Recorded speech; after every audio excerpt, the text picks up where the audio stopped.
नमस्कार मंडळी. ई प्रसारण इंटरनेट रेडिओ आणि प्रसाद प्रकाशन पुणे यांच्या संयुक्त विद्यमाने इंडिक रूट या चॅनलवर आपल्या सगळ्यांचं सहर्ष स्वागत. आज आपल्याशी गप्पा मारण्यासाठी त्यांचे अनुभव सांगण्यासाठी आलेत के घाणेकर सर. घाणेकर सरांची ओळख खरं तर महाराष्ट्राला करून द्यायची आवश्यकता नाही, पण तरीसुद्धा काही वैशिष्ट्यपूर्ण गोष्टी आहेत त्या मुद्दामून इथे सांगतो. घाणेकर सर गरवारे महाविद्यालयामध्ये बॉटनी या विषयाचे विभाग प्रमुख म्हणून निवृत्त झाले.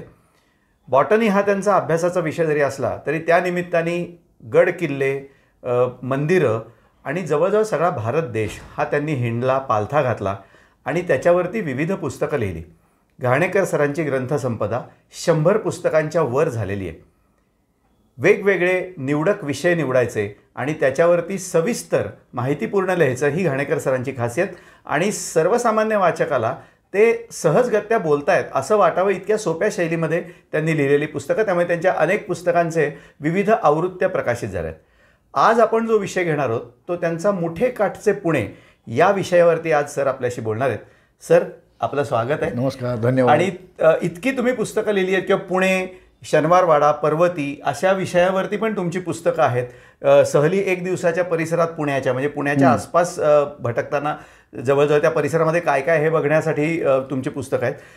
मुठा नदी किंवा मुठेच्या काठचं पुणं असं पुस्तक लिहावं असं तुम्हाला का वाटलं? किंवा एक पुण्याबाहेरचा म्हणून मी जर विचारायचं झालं तर असं काय आहे मुठा नदी आणि त्याच्या काठावर की ज्याच्यावर तुम्हाला पुस्तक लिहावं असं वाटलं? याचं उत्तर देताना थोडं अवघडल्यासारखं होतं आहे, पण त्याला पर्याय नाही आहे. आपण नाशिक म्हटलं की गोदावरी नदी आपल्या डोळ्यासमोर येते. आपण काशी म्हटलं, प्रयाग म्हटलं की गंगा यमुना आपल्या डोळ्यापुढे येतात. तसं पुणे म्हटलं की मुठा नदी आपल्या डोळ्यासमोर येत नाही. तर याचं कारण काय असावं हा एक त्यातला भाग. त्याचा शोध घेणं हे खूप महत्त्वाचं आहे. आणि दुसरं असं की मी मुठा नदीच्या अगदी काठावरच राहतो. त्यामुळे मी लहानपणापासून ही मुठा बघतो आहे, अनुभवतो आहे. त्यात वेगवेगळे जे बदल झालेले आहेत गेल्या 50, 60, 70 वर्षामध्ये ते मी अनुभवतो आहे. म्हणजे या मुठा नदीमध्ये मी पोहायला शिकलो.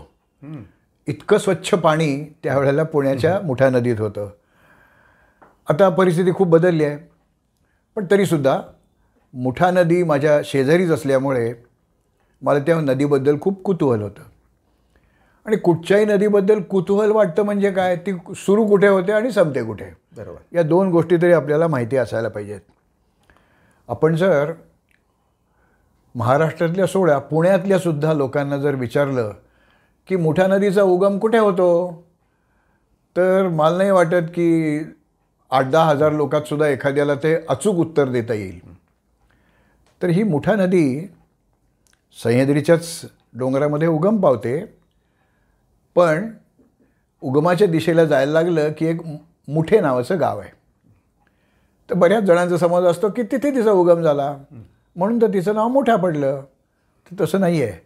तिथून आणखीन 5-15 किलोमीटरवर वेगरं म्हणून एक गाव आहे आणि त्या वेगऱ्याच्या पुढे एक डोंगर आहे. त्या टेकडीमध्ये एक वेगऱ्याचा महादेव नावाचं एक मंदिर आहे. छोटं आहे मंदिर. आणि तिथे एक जागा बीळ या नावाने ओळखली जाते, ती दाखवली जाते. तर तिथे या मुठा नदीचा उगम झाला असं मानलं जातं. किंवा तिथे अजून एक पलीकडच्या तीरावर, म्हणजे ज्याला आपण ट्रू राईट म्हणू, उजव्या बाजूला तिथे एक देवीचं मंदिर आहे. आणि त्या मंदिराच्या जवळ या नदीचा उगम झाला असं मानलं जातं. अर्थात असं आहे की तिकडनं एक प्रवाह येतो, इकडनं एक प्रवाह होतो. ज्या प्रवाहात जास्त पाणी असतं तिथे त्याचा उगम झाला असं प्रत्येक नदीचं मानलं जातं. त्याप्रमाणे वेगऱ्याला ही नदी उगम पावली. बरं, ही नदी वेगऱ्याला जी उगम पावली ती एकदम पुण्यापर्यंत आली असं झालं का, तर तसं नाही झालं. या नदीला आणखीन 2 नद्या येऊन मिळालेल्या आहेत. म्हणजे मुठेमध्ये पाणी त्याही नद्यांचं आहे. आणि आपल्याला जर कोणी म्हटलं की बा मुठा नदीवर एखादं धरण बांधलं आहे का, तर आपण सांगतो हो, खडकवासला धरण बांधलेलं आहे. पण प्रत्यक्षात थोडी परिस्थिती वेगळी आहे. ही वेगऱ्याला उगम पावलेली जी मुठा नदी आहे तिला आंबी आणि मोसे अशा 2 नद्या येऊन मिळतात. आणि या दोन्ही नद्यांचे उगम वेगवेगळ्या भागात आहेत. त्यामुळे या 3 नद्यांची संयुक्त नदी म्हणजे मुठा नदी, कारण या तिन्ही प्रवाहामधली सर्वात मोठा प्रवाह मुठा नदीचा आहे. आणि साधारणतः ज्याला आपण खडकवासला धरण म्हणतो तिथे ते तिन्ही प्रवाह एकत्र आलेले आहेत. आता एक गंमत म्हणून सांगायला हरकत नाही, आता नाहीतरी तो या नदीचाच एक उपप्रवाह आहे. एक धामणवळ म्हणून गाव आहे वरसगाव धरणाच्या मागच्या बाजूला. ते ऐतिहासिकदृष्ट्या खूप मोठं आहे, प्रसिद्ध आहे, ते सोडून देऊ आपण. पण तिथे एक काळे नावाचे शेतकरी आहेत, त्यांच्या शेतामध्ये एक मोठा घुमटासारखा एक दगड आहे आणि त्या दगडाला भोकं पडलेली आहेत. पाऊस तोंडावर आला की त्या भोकातनं पाणी यायला लागतं आणि ते पाणी यायला लागलं की तिसऱ्या दिवशी पाऊस सुरू होतो. हां, म्हणजे कदाचित वेधशाळेचा अंदाज चुकेल पण तो चुकत नाही. आता याचा मागोवा घेणं खूप महत्त्वाचं आहे, कारण मी विज्ञानाचा विद्यार्थी. त्यामुळे तिथे एक प्रकारचे खेकडे राहतात आणि ते खेकडे माती लिंपून ती बिळं बंद करतात. त्यांना ज्याला आपण 6th सेन्स म्हणतो, तर ती जी काही संवेदना आहे ती त्यांना जागृत होते आणि पाऊस पडायच्या आधी 2 किंवा 3 दिवस ते ती भोकं मोकळी करतात आणि मग आतलं पाणी बाहेर येतं. तर असा तो मुठेचाच उगम म्हणायला पाहिजे. त्या आंबी या प्रवाहाचा तो उगम आहे, मोस या प्रवाहाचा उगम आहे. तर अशी गंमत बाकी कुठल्याही नदीच्या संदर्भात नाही आहे, ती मुठा नदीच्या संदर्भात आहे. मग अशा किती गमती जमती आपल्याला या मुठा नदी संदर्भात गोळा करता येतील, त्या गोळा केल्या, त्या प्रत्यक्ष जाऊन पाहिल्या आणि मग हे मुठेकाठचं पुणं नावाचं माझं एक पुस्तक आलं. आता म्हणजे पुस्तक तर तुमचं वाचलेलं आहे किंवा त्याच्या आजूबाजूला आपण लोकांना सांगणारच आहोत काही त्यातल्या महत्त्वाच्या गोष्टी की ती पुण्यामधून वाहते नदी.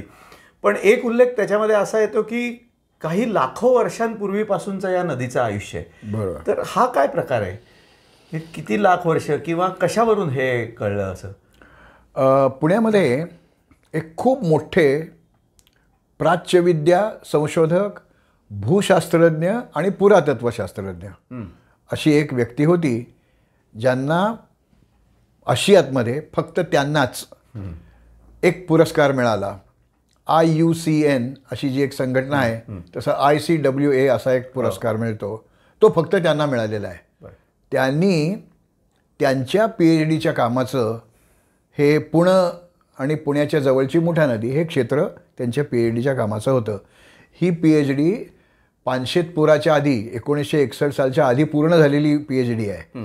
तर त्याच्यात त्यांना सध्या जे अलका टॉकीज आहे, ते अलका टॉकीज ते दत्तवाडी या भागामध्ये नदीच्या किनाऱ्यावर, ज्याला आपण त्या मुठा नदीचा उजवा तीर म्हणतो, ट्रू राईट असं म्हणतो, तिथे त्यांनी जे काही थोडीशी उत्खननं केली, त्यात त्यांना ज्या गोष्टी सापडल्या त्यातून पुण्याचा इतिहास हा साधारणपणे 1.5-2 लाख वर्ष मागे नेला त्यांनी. कसं तर तिथे ज्याला आपण आदिमानव म्हणतो, जो दगडाचाच वापर करत होता, अश्मयुगीन मानव, त्या अश्मयुगाचे 3 भाग आहेत, पॅलिओलिथिक, मेसोलिथिक आणि निओलिथिक. म्हणजे अगदी पुरातन, मध्य आणि नवाश्मयुग. तर नवाश्मयुग म्हणजे निओलिथिक काळामध्ये माणसं ज्या प्रकारची दगडाची हत्यारं करत होता तशी हत्यारं एका ठिकाणी खूप सापडली. म्हणजे काय त्याचा अर्थ आला की तो ती नुसती हत्यारं वापरत नव्हता, तो तिथे तयार करत होता. म्हणजे पुणं हे सध्याच्या मराठीत बोलायचं तर मॅन्युफॅक्चरिंग हब होता, असं ती जागा होती. तर नवाश्मयुगापासून माणसाची वस्ती इथे आहे आणि एका जागी स्थिर असल्याशिवाय असा उद्योग नाही करता येणार. त्याला मग ते वेगवेगळ्या तऱ्हेच्या चाचण्या आहेत, बोरर्स आहेत, असे वेगवेगळे ती लघु अश्म हत्यारं आहेत, ती सरांना इथे सापडली. आणि त्यावेळेला पुण्याचं जे काही हवामान होतं त्यावेळेला इथे गवताळ प्रदेश होता आणि त्याच्यामध्ये वावरणारे शहामृग आज भारतात सापडत नाही निसर्गतः. आता तो आफ्रिकेमध्ये किंवा ऑस्ट्रेलियामध्ये बघायला मिळतो. तर त्या शहामृगाच्या अंड्याची टरफलाचे तुकडे त्यांना मिळाले. अच्छा. म्हणजे निश्चितपणे हो हो शहामृग नाहीसा व्हायच्या आधी म्हणजे साधारणपणे एक 50,000 वर्षांपूर्वी या इथे मानवाची वस्ती होती आणि ती टरफलं फोडलेली आहेत असं त्यातनं जाणवतं. निसर्गता फुटलेली नाही आहेत ती. म्हणजे त्याच्या आहारामध्ये कदाचित त्याचा समावेश असेल म्हणून पुण्याचा इतिहास एवढा मागे नेता येतो. आणि मग आपल्याला इतर कुठच्याही शहरामध्ये असं लाखो वर्षापूर्वीचा इतिहास त्याचा धागा नाही जोडता येत, पण पुण्याच्या बाबतीत तो जोडता येतो. साधारणतः 1-1.5 लाख वर्षापूर्वी अलका टॉकीज ते दत्तवाडी या भागात माणूस राहत होता आणि तो तिथे काही उद्योग करत होता हे आपल्या लक्षात येतं. वा. आपल्याला मुठे काठचं पुणं म्हणजे त्याच्या काठावर बघताना आपण ऐतिहासिक काळ बघायला गेलं तर त्याच्यामध्ये थोडं उलटसुलट होईल. त्यामुळे आपण नदीचा प्रवाह कसा जातोय या हिशोबाने जर पाहायला गेलं या उद्देशाने तर ती तुम्ही म्हणलात तसं ती जेव्हा पुढे येते तेव्हा तिथे वाटेत एक NDA बरोबर राष्ट्रीय संरक्षण प्रबोधिनी ही मोठी महत्त्वाची संस्था तिथे आहे की जी देशामध्ये आपल्या लष्कराचे अधिकारी घडवते. ती संस्था तिथे येणं पण इतकं काही सहज झालेलं नाही आहे. बरोबर. त्याच्या मागे पण काही विशिष्ट लोकांचे प्रयत्न आहेत आणि ती म्हणजे खरं तर न होता होता झालेली आहे तिथे संस्था. तर ते काय झालं त्याचं?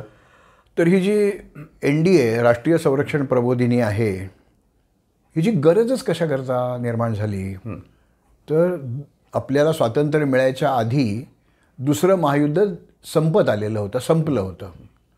पण त्यावेळेला उत्कृष्ट सेनाधिकारी असले पाहिजेत. सैनिक तर पाहिजेतच, पण त्यांना मार्गदर्शन करणारे सेनाधिकारी असायला पाहिजेत असं त्यावेळेच्या राज्यकर्त्यांना वाटलं. मग त्यांनी अशा तऱ्हेची एक अधिकारी घडवणारी एक काहीतरी संस्था असावी, काहीतरी व्यवस्था असावी असा विचार केला आणि या कल्पनेचं बीज रोवलं गेलं. पण तोपर्यंत भारताला स्वातंत्र्य मिळालं. त्यामुळे त्यांनी जी काही मनाचे जे काही आडाखे पाडलेले होते ते बाजूला पडले. पण तरीसुद्धा त्यावेळच्या स्वतंत्र भारताचे पहिले लष्कर प्रमुख अचिन लेक ते ब्रिटिशच नागरिक होते, पण त्यांनी त्या कल्पनेचा पाठपुरावा केला की जरी आता हा देश स्वतंत्र झाला असला तरी याला जसं सैन्य हवं आहे तसं सेनाधिकारीही हवेत आणि ते सेनाधिकारी आता नुसते पायदळाचे नाही चालणार. इथे हवाई दल, नौदल आणि लष्कर म्हणजे याला पायदळ आपण म्हणू, या तिन्ही प्रकारचे अधिकारी घडवता येतील अशी काहीतरी संस्था हवी. आता कुठचीही संस्था करायची की त्याला 2 गोष्टी लागतात.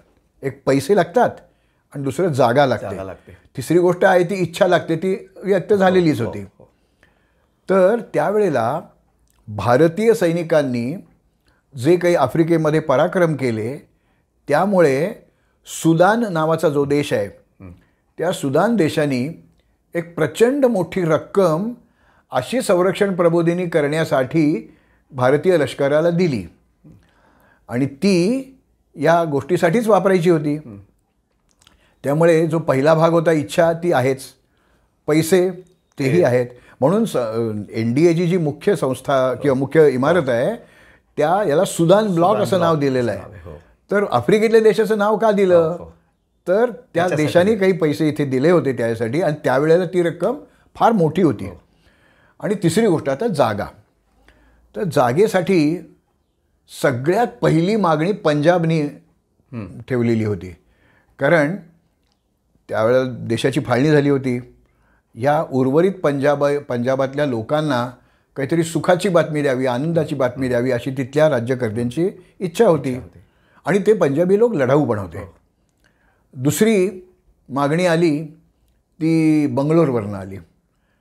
बंगळूरमध्ये हवा चांगली आहे, मध्यवर्ती ठिकाण आहे आणि कोणत्याही सीमेपासून ते भरपूर लांब आहे. म्हणजे सुरक्षितता हा एक त्याच्यामध्ये भाग घेतला गेला. या 2 शहरातल्या मंडळींनी आणि त्या प्रांतांच्या मंत्रिमंडळांनी यासाठी खूप प्रयत्न केले. पण त्यावेळेला थोरात नावाचे नंतर ते भारताचे सरसेनापती पण झाले, तर त्यांनी असं ठरवलं की ती निवड तुम्हाला करायची ती तुम्ही करा, पण मी तुम्हाला एक जागा तर दाखवतो. म्हणून मुंबईवरून त्यांना अचिन लेकना पुण्याला बोलवलं. त्यांना पुण्याचा परिसर दाखवला आणि तो महिना जून जुलैच्या आसपास केव्हा तरी होता. त्यामुळे असं हिरव्यागार टेकड्या, खडकवासला धरणाचा मोठा जलाशय, कारण नेव्हीला ते पाहिजे. आणि बंगलोर काय किंवा पंजाबमधलं कुठलंही शहर काय, हे मुंबईसारख्या आंतरराष्ट्रीय ठिकाणापासनं जे नौदलांनी जोडलेलं आहे, एअरफोर्सनी जोडलेलं आहे आणि लष्करीला पायदळाला तर काही अडचण नाही, तर इतकी जवळीक. आणि त्याला त्यावेळेला रेल्वे मार्ग होता, पुण्याला पण विमानतळ होता आणि हवाई मार्गाने पण पुणे जोडलेलं होतं. त्यामुळे मुंबईशी साहचर्य, उत्कृष्ट हवामान आणि असा डोंगराळ प्रदेश, आणि समोर जो सिंहगड दिसतोय तिथनं तानाजी मालुसरे यांनी जो पराक्रम त्यावेळेला केला, नावजी बलकवडे यांनी जो पराक्रम त्यावेळेला केला, किंवा ब्रिटिशांच्या काळामध्ये देखील सिंहगडवरच्या छोट्याशा शिबंदींनी त्यांना 4-5 महिने झुंजत ठेवलेलं होतं. ही सगळी प्रेरणास्थानं इथे आहेत, म्हणून अचिन लेगनी याला मंजुरी दिली. पुढे आता जागा पाहिजे, तर कोणाची जागा काढून घेताना तिथले लोक विरोध करणार. त्याप्रमाणे तो विरोध पण झाला. त्यावेळेला थोरात साहेब तिथे आले, घराघरात गेले आणि त्यांनी सांगितलं, आमचीच मुलं इथे लष्करात ट्रेन होतील आणि देशाचं संरक्षण करतील. त्याच्या बदल्यात आम्ही तुम्हाला पैसे, जागा काहीतरी देणारच आहोत, काही फुकट काढून घेत नाही आहोत, तर तुम्ही याला मदत करा. त्याप्रमाणे ते सगळे लोक तयार झाले. कारण त्यावेळेला पंजाबनी अशी एक ऑफर दिली होती, पंजाबच्या राज्यकर्त्यांनी, की तुम्ही मागाल तेवढी जमीन आम्ही तुम्हाला इथे फुकट देतो. आता तिथे फुकट मिळते आहे, मग इथे थोडंसं परत काय करूया आपण, असं झालं. त्यावेळेला जे इथे राज्यकर्ते होते त्यांच्यात काही गटबीट होते, तो भाग आता सांगत नाही मी, पण शेवटी ही जमीन अत्यल्प किमतीमध्ये, म्हणजे नाहीच किंमत, अशा याच्यामध्ये ती मिळाली आणि NDAची स्थापना इथे झाली. त्यामुळे भारताच्या सध्याच्या लष्करामधले बहुसंख्य लोक, अधिकारी हे NDAमध्ये शिक्षित झालेले असतात. ही पुण्याला भूषणावह गोष्ट आहे. आणि मुठेच्या काठावरच ते राष्ट्रीय संरक्षण प्रबोधिनी आहे. हे जसं एक आहे, तसं तुम्ही विचारलं नसलं तरी एक सांगतो. आता दुसऱ्या तीरावर, म्हणजे खडकवासला गावाच्या जवळ, तिथे CWPRS म्हणून एक संस्था आहे. तर ते तिथे भारतात कुठेही जर एखादं धरण बांधायचं असेल, एखादं बंदर बांधायचं असेल, एखादा पूल बांधायचा असेल, तर पाण्याशी संपर्क येणार आहे. तर त्यात नेमकं काय करायला पाहिजे आणि काय टाळायला पाहिजे याचे प्रयोग तिथे केले जातात. समजा समुद्र असेल तर तशा कृत्रिम लाटा तयार केल्या जातात आणि त्याला तोंड द्यायला किती शक्तीचं ते बांधकाम करायला पाहिजे हे शोधलं जातं. धरण बांधायचं असेल तर तिथे पहिल्यांदा बोअर केलं जातं, त्यात आतमध्ये कोणकोणचे थर आहेत हे बघितलं जातं.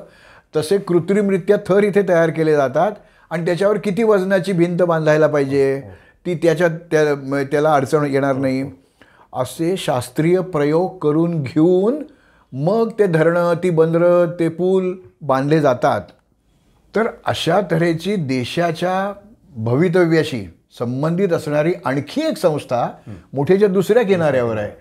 असं नाही कुठे, ते पुण्यामध्ये. पुणे आहे तिथे काहीच उणं नाही असं म्हटलं जातं. म्हणजे आज जे भारताच्या सैन्यामध्ये जे अधिकारी जातात ते मुठेच्या पाण्यावरती मोठे झालेले असं आपण म्हणू शकतो, पोचले असं. कारण त्याचा संदर्भ मुठेच्या पाण्याचा आपल्या पुढच्या ह्याच्यामध्ये सुद्धा येणार आहे. कसं असतं की भौगोलिक, पुरातत्वीय अशी वेगवेगळे संदर्भ नदीला असतात. त्याचबरोबर काही पौराणिक आणि काही छान गोष्टी सुद्धा असतात. तर मुळा आणि मुठा या दोघी अप्सरा आहेत, असे संदर्भ मुळात आपल्याकडे पौराणिक संदर्भ आहेत. आज जर बघितलं तर मुळात त्या शापित अप्सरा आहेत. त्यामुळे आज बघितलं तर ते खरं वाटतं की त्या शापित अप्सरा आहेत. पण काय आहे ही कथा नक्की आणि त्यांना उशाप कुठे मिळाला आहे? आपल्याकडे या पौराणिक कथा खूप खूप रंजक असतात. या काही नद्यांवर, काही पर्वतांवर, काही देवळांवर अशा कथा रचल्या जातात किंवा त्या कथेप्रमाणे ती ठिकाणं निर्माण होऊ शकतात. भीमा महात्म्य नावाची एक पोथी आहे. त्या पोथीमध्ये या मुळा आणि मुठा या दोन नद्यांचा याच नावांनी उल्लेख आहे. अच्छा. त्याच्यामध्ये त्यांनी असं म्हटलं आहे की या परिसरात कुठेतरी, बहुतेक ते भीमाशंकर असावं असं एकंदर दिसतंय त्या पोथीच्या याच्यावरनं, एक गजानक नावाचा राजा होता. तो तपश्चर्या करायचा, अत्यंत चांगला वागायचा. त्यामुळे इंद्राला अशी भीती वाटायला लागली की हे जे काही चालू आहे याच्यावरनं आपलं इंद्रपद जाईल. मग याला काय करायचं, याच्या तपश्चर्या भंग करायला पाहिजे. म्हणून त्या इंद्राने आपल्या याच्यात ज्या दरबारात 2 अप्सरा होत्या त्यांना सांगितलं तुम्ही जा आणि त्या गजानकाचा तपोभंग करा. म्हणजे ते झालं की तो काही इंद्र होणार नाही, तपश्चर्येत खंड पडेल. त्या दोघी त्या गजानकाच्या इथे आल्या, काय त्याला रिझवायचा प्रयत्न करायला लागल्या, नृत्य गायन. ते गजानकाच्या लक्षात आलं हे आपल्या तपश्चर्या भंग करण्यासाठी पाठवलेलं आहे आणि अप्सरा आहेत म्हणजे इंद्रानेच पाठवलेले आहेत. तर तो म्हणाला की तुम्ही माझा तपोभंग करायला आलेले आहात, त्यामुळे तुम्ही आता या अशा रूपात राहणार नाही, तुम्ही नद्यांचं स्वरूप घ्याल आणि वाहायला लागाल. अच्छा. त्या अप्सरा त्या गयावया करायला लागल्या. केव्हा तरी यातनं मुक्ती मिळाली पाहिजे ना. आता आपण तर आपल्या मालकाच्या हुकमाप्रमाणे आलो इथे, आता यातनं उशाप त्यांनी गयावया केली. त्यामुळे ठीक आहे, तुमचा ज्या वेळेला भीमेशी संगम होईल त्यावेळेला तुम्हाला त्यातनं मुक्ती मिळेल. तर या एकेकाळच्या अप्सरा या नदीच्या रूपाने लोकमाता झाल्या आणि मुळा आणि मुठा, आज आपण जे पुणे शहर म्हणतो त्याच्या शेजारी जे दुसरं महानगर आहे पिंपरी चिंचवड, तिथनं ती मुळा येते. तिला पवना आणि इंद्रायणी मिळतात. जसं मगाशी मी म्हटलं की मुठेला या आंबी आणि मोसे नद्या मिळतात. तर या नद्यांचा एकत्रीकरण हे पुण्याच्या थोडंसं उत्तरेला, ज्याला आपण संगम असं म्हणतो, तिथे झालेलं आहे. तर मुळा आणि मुठा या दोन्ही अप्सरांना तिथे मुक्ती मिळाली. त्यामुळे पुण्यामध्ये आलेल्या लोकांना मुक्ती पण मिळते असंही त्यात समजू शकतं. कसं आहे, नदीच्या बाजूनी वस्ती होत जाते, हा इतिहास आहे सगळीकडे. आणि हे म्हणजे काय म्हणतात त्याला उघड आहे की नदीच्या काठाने वस्ती होत जाते आणि मग ती आजूबाजूला पसरत जाते. छत्रपती शिवाजी महाराज म्हणजे बाल शिवाजी खरं तर, आणि त्यांच्या मातोश्री जिजाऊ साहेब यांनी पुण्याचा उद्धार पहिल्यांदा केला आणि नंतर त्यांचं वास्तव्य इथून राजगडावर गेलं, पण त्यांचं काही काळ वास्तव्य इथे होतं. आणि मग पुढे पेशवे आले. मुठेच्या काठाने जायला लागल्यानंतर आपल्याला हे आता काही स्थापत्य दिसायला लागतात.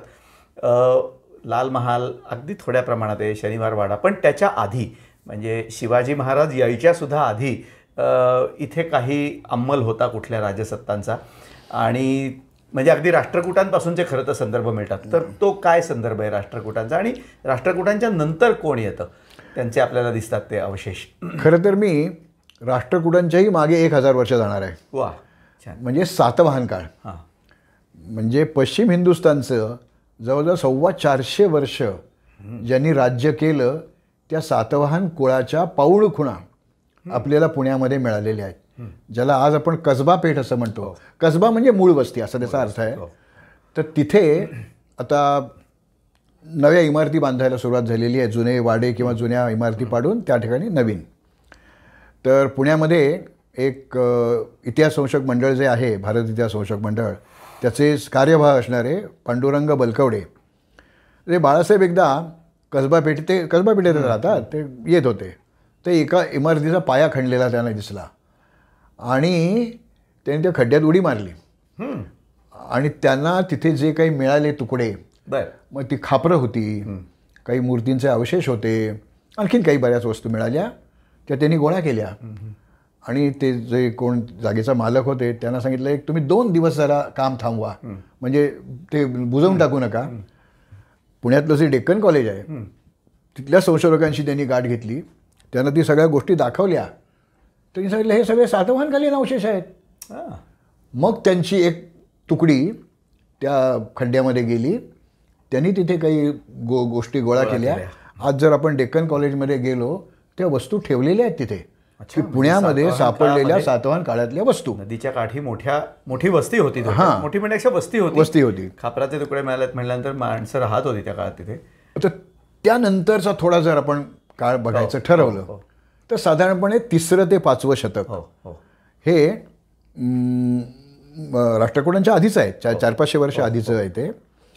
तर पुण्यामध्येच या झांबरे पाटलांची जी चावडी आहे त्याच्याजवळ एका घरामध्ये काही खोदकाम, ती पहिली इमारत पाडून नवीन इमारत घेण्यासाठी तिथे पाया खणण्याचं काम चालू होतं. तर त्याच्यात काहीतरी त्यांना सापडलं. आता ती काही पूर्ण धड अवस्थेतली मूर्ती नव्हती, म्हणून त्यांनी ती त्या नदीमध्ये कवळसून टाकायची, विसर्जन करून टाकायची असं ठरवलं. आणि योगायोगाने पुणेकरांच्या सद्भाग्याने बलकवडे त्यांना भेटले. ते म्हणले काय चालवलं? ते म्हणले काही नाही, काय ते सापडलं, ते बघू. त्याने ती मूर्ती बघितली. अरे ही तर फार अद्वितीय मूर्ती आहे, विष्णूची मूर्ती आहे. त्याच्या गळ्यात जानवं नाही आहे, म्हणजे 5व्या शतकाच्या आधीची आहे. आणि मग त्याची जी काही आयुधं, म्हणजे हातामध्ये धरलेली जी आयुधं असतात, शंख चक्र गदा पद्म, त्याचा क्रम किंवा त्याचं जे शिरस्त्राण आहे ते खूप वेगळ्या पद्धतीचं आहे, जे आपल्याला राष्ट्रकुटांच्या आधीच्या काळामध्ये बघायला मिळतं. त्यासाठी वापरलेला जो दगड आहे तो खूप वेगळा आहे. ते लोखंडे म्हणून जे तिथे मंडळी आहेत त्यांच्या घराच्या पायामध्ये ती मूर्ती सापडली. आणि मग त्यांनी त्या घरमालकांना त्याचं महत्त्व पटवून दिलं. तुम्ही विसर्जन नका करू, हा पुण्याचा ठेवा आहे की आज जवळजवळ 1500-1700 वर्षांपूर्वी ती मूर्ती तयार झाली आणि ती तुमच्या इथे सापडली आहे, तर ती तुम्ही विसर्जन नका करू, जतन करून ठेवा. तर आजही आपण त्या लोखंड्यांकडे गेलो, त्यांच्या घरात ठेवलेली आहे, तर त्यांची सोय बघूनच आपल्याला जावं लागतं. पण ती साधारणपणे 5व्या शतकाच्या आधी थोडे पुढे मागे गुप्तांचा, तिकडचा इकडे वाकाटक होते तेव्हा. तर ते आपल्याला तिथे बघायला मिळतं. म्हणजे पुण्याच्या सांस्कृतिक इतिहासाच्या धागे, जसे मगाशी मी ते सातवाहनपर्यंत नेले, तर सातवाहनंतर पण इथे वस्ती होती. काहीतरी मूर्ती आहे म्हणजे पूजनीय ठिकाण होतं, म्हणजे काहीतरी वस्ती होती. त्याशिवाय असं इतकी छान मूर्ती घडवली जाणार नाही. त्यानंतरचा जो काळ आहे तो राष्ट्रकुटांचा काळ आहे. आता राष्ट्रकुटांचे 2 ताम्रपट सापडलेले आहेत पुण्यामध्ये, पुण्याच्या आसपास. त्याच्यामध्ये आपल्याकडे एक जी समजूत आहे की पुण्याचं जुनं नाव पुनवडी होतं, तसं ते नाही आहे. पुण्यक विषय किंवा पुण्य विषय, विषय म्हणजे सुभा किंवा एखाद्या प्रांताची राजधानी, जिल्हाचा. हां, तर त्याचं प्रमुख केंद्र म्हणून हे पुण्यक विषय, एवढं मोठं आहे, एवढं मोठं गाव असलं पाहिजे त्यावेळी ते. आणि त्याच्यात देखील, आणि त्यात नुसतं पुण्यक विषय लिहून थांबले नाही आहेत, त्याच्या चहूबाजूला काय काय आहेत, त्या वस्त्यांची नावं दिली आहेत. त्यातली निम्म्यापेक्षा जास्त नावं आजच्या नावाशीच निगडीत अशी नावं आहेत. त्याच्यावरनं आपल्याला हे राष्ट्रकुटांच्या काळातलं तो जो ताम्रपट मिळाला, त्यात कृष्ण हा जो राजा होता त्यांचा, त्या कृष्णराजाचं ते आहे. आणि तुम्हाला आम्हाला ताम्रपट ते बघायला पण मिळत नाहीत, वाचताही येत नाहीत. तर पुण्यात जंगली महाराज रस्त्यावर जे पातळेश्वराचं लेणं आहे ते या राष्ट्रकुटांच्या काळातलं आहे, म्हणजे 9-10वं शतक आपण म्हणू फार तर. तर त्या काळामध्ये पुण्यामध्ये एवढं मोठं लेणं खोदलं गेलं, म्हणजे नक्की वस्ती असली पाहिजे आणि मोठं महत्त्वाचं ठिकाण असलं पाहिजे. आणि तशा तऱ्हेचं जे खोदकाम आहे हे फार दुर्मिळ आहे. सर्वसाधारणपणे एक असा डोंगर असतो आणि त्याला असं आडवं पोखरत जातात, म्हणजे लेणं. तर इथे जमिनीचा जो कातळ आहे, जो काळा दगड आहे, तो उभा खणत गेले आणि मग आडवं गेले.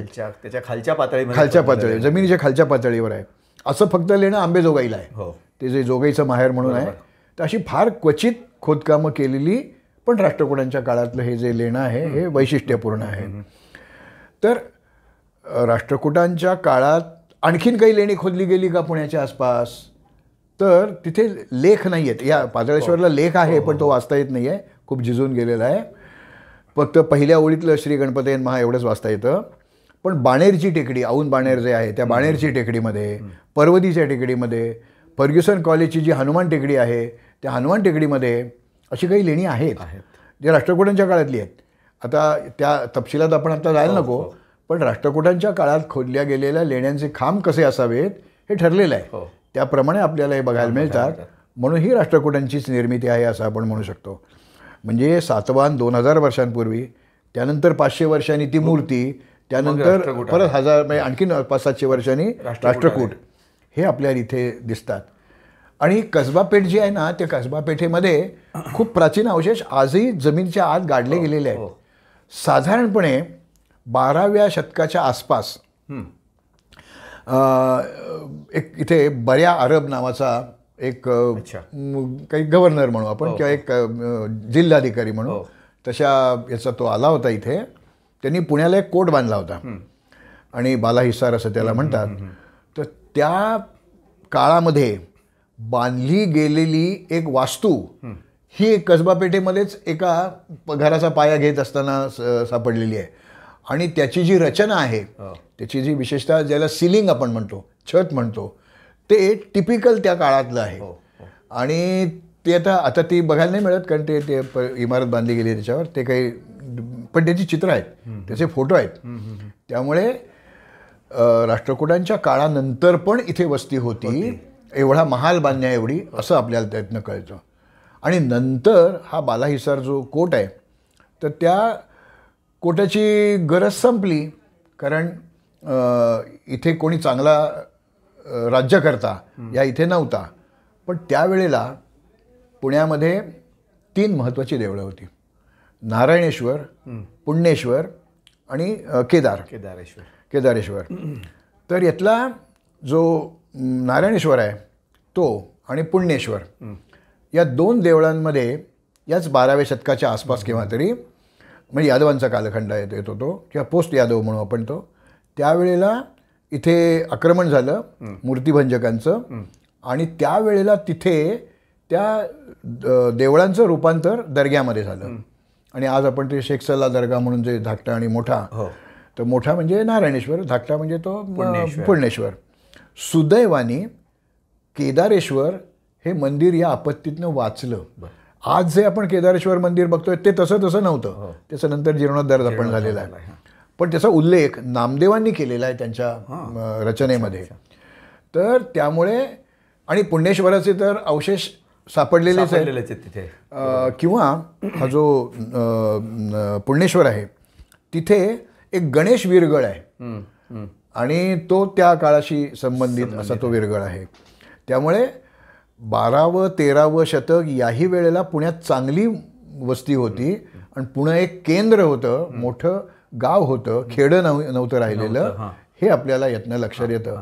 म्हणजे मुठेकाठी हे सगळं सापडतं आहे. म्हणजे मुठा आणि पुणे यांचा त्यावेळेपासून संबंध निश्चितपणे होता.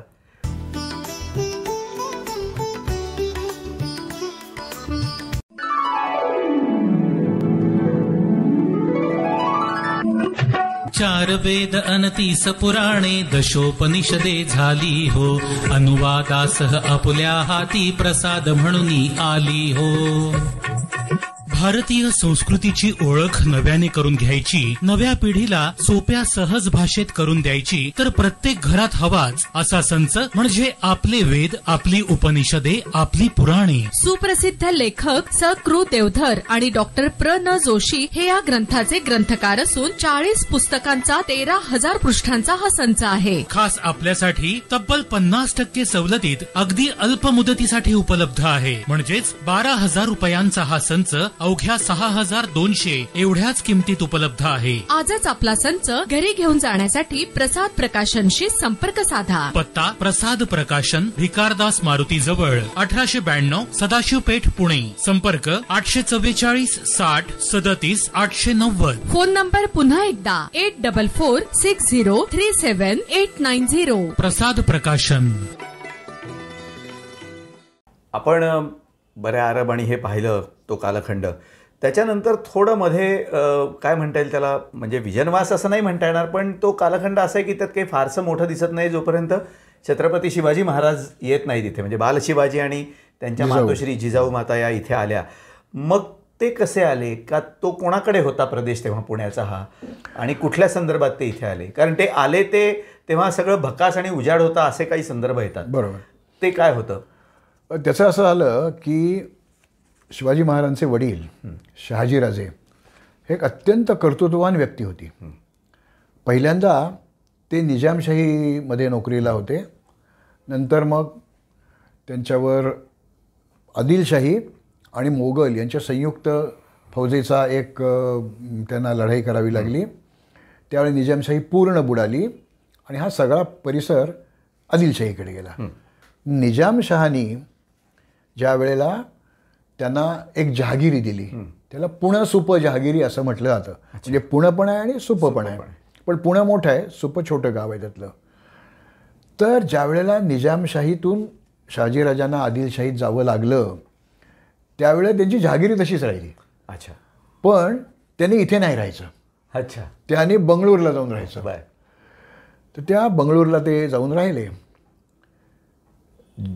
त्यावेळेला जिजाऊ साहेब पण बंगळूरलाच होत्या. आता त्याच्या आधी त्यांचं वास्तव्य पुण्यामध्ये झालं आणि त्यामुळेच पुण्यामध्ये पुणे नाही पुणे जिल्ह्यामध्ये झालं. जुन्नरच्या जवळजवळ शिवनेरी आहे, तिथे शिवरायांचा जन्म झालेला आहे. आणि तो जो किल्ला आहे त्या किल्ल्याचे जे किल्लेदार होते ते शहाजीराजांचे व्याही होते. म्हणजे शहाजीराजे आणि जिजाऊ यांचा मोठा मुलगा संभाजीराजे, त्यांची जी बायको जयंतीबाई ही त्या सिद्धोजीराव विश्वासरावांची मुलगी. बरोबर. म्हणजे ते व्याही होते. झाले. हो. त्यामुळे जिजाऊंचं बाळणपण या धकाधकीच्या काळामध्ये शिवनेरीसारख्या सुरक्षित ठिकाणी झालं. पण 1630चा महाराजांचा जन्म आहे.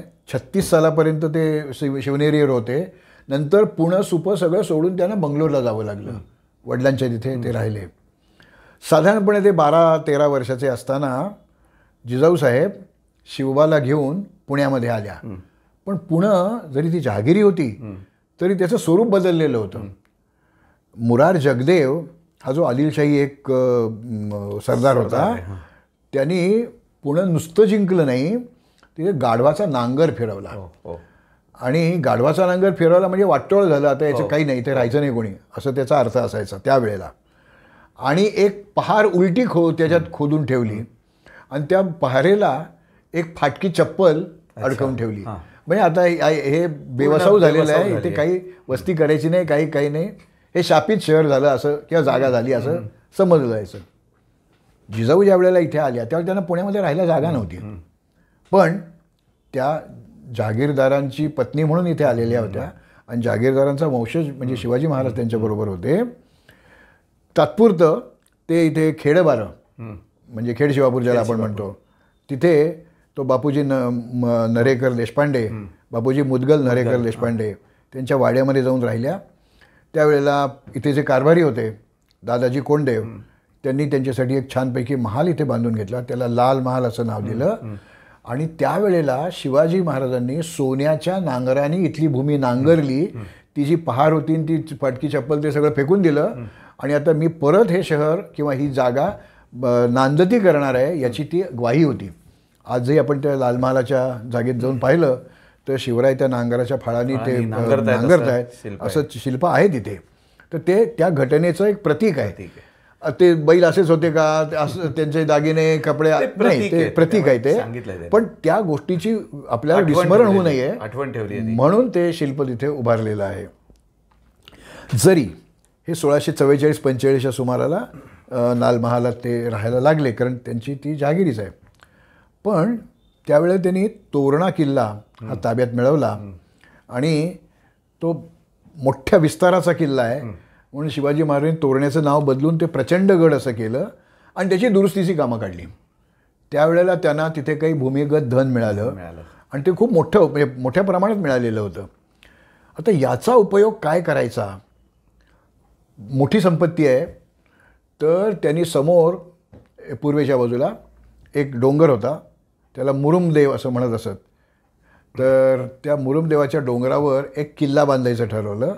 ही गोष्ट साधारणपणे 45च्या आसपासची आहे, 1645च्या आसपासची आहे. आणि मग त्यांनी त्यांच्या मनाप्रमाणे एक तिथे किल्ला बांधून घेतला. या सगळ्या पैशाचा उपयोग करून तो किल्ला बांधलेला आहे.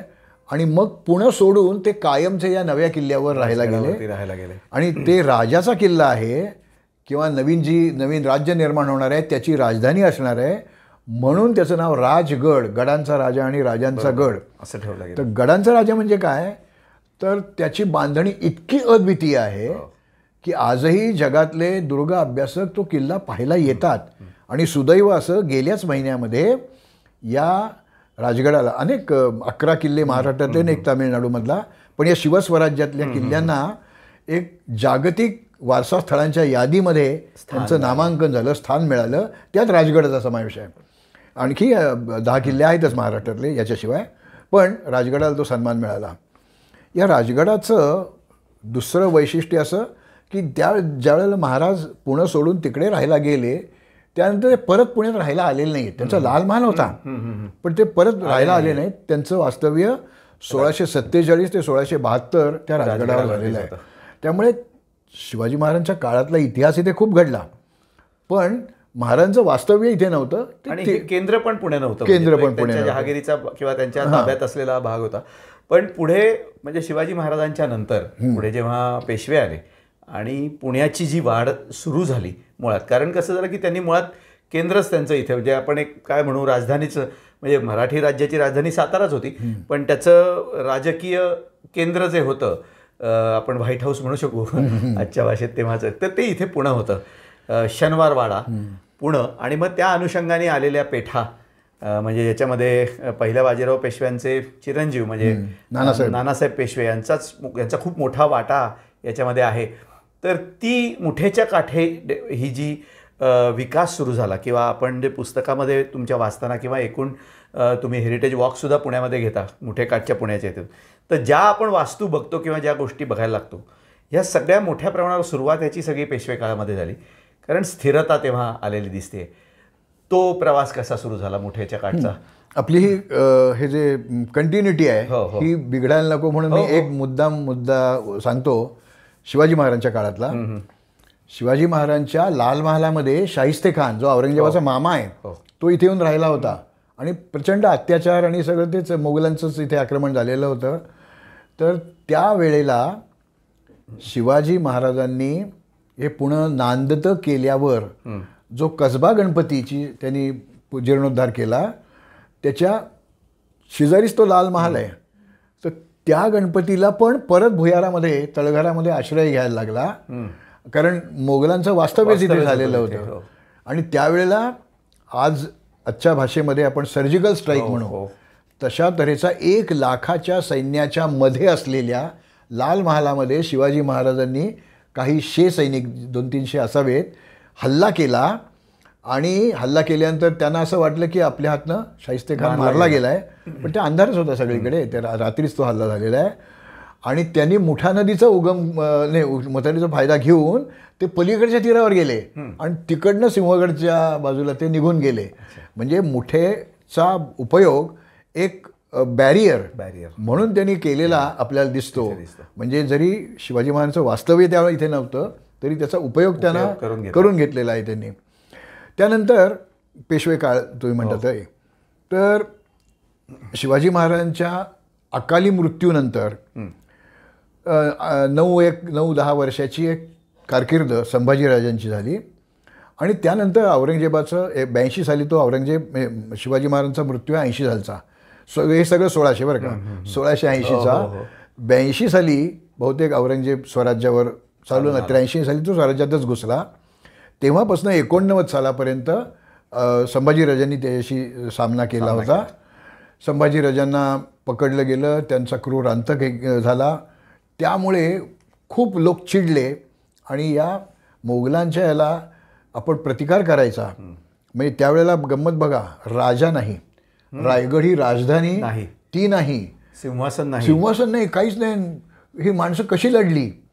तर शिवाजी महाराजांची स्वातंत्र्याची ज्योत सगळ्यांच्या मनात पेटवली होती, तिचा परिणाम झाला.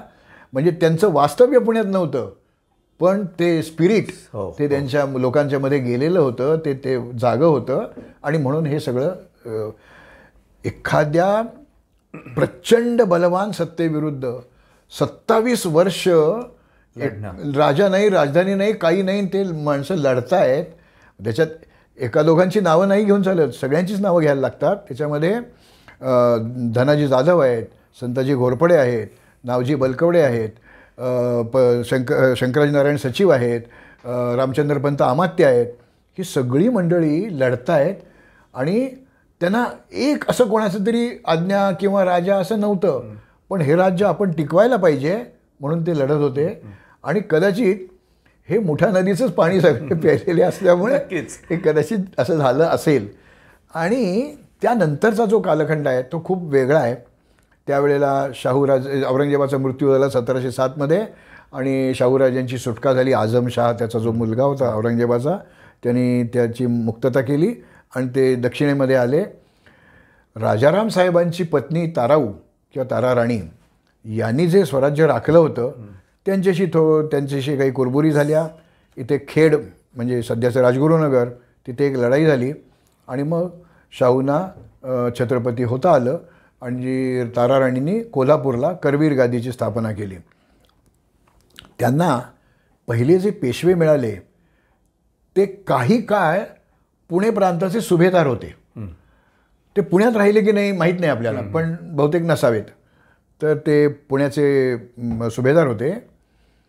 तर बाळाजी विश्वनाथ भटांना शाहूराजांनी पेशवाई दिली, म्हणजे पेशवा पद दिलं.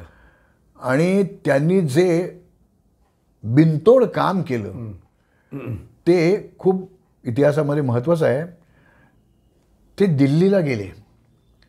कशाकरता? तर शाहूराजे छत्रपती झालेले आहेत, पण त्यांच्या मातोश्री मोगलांच्या कैदेमध्ये आहेत.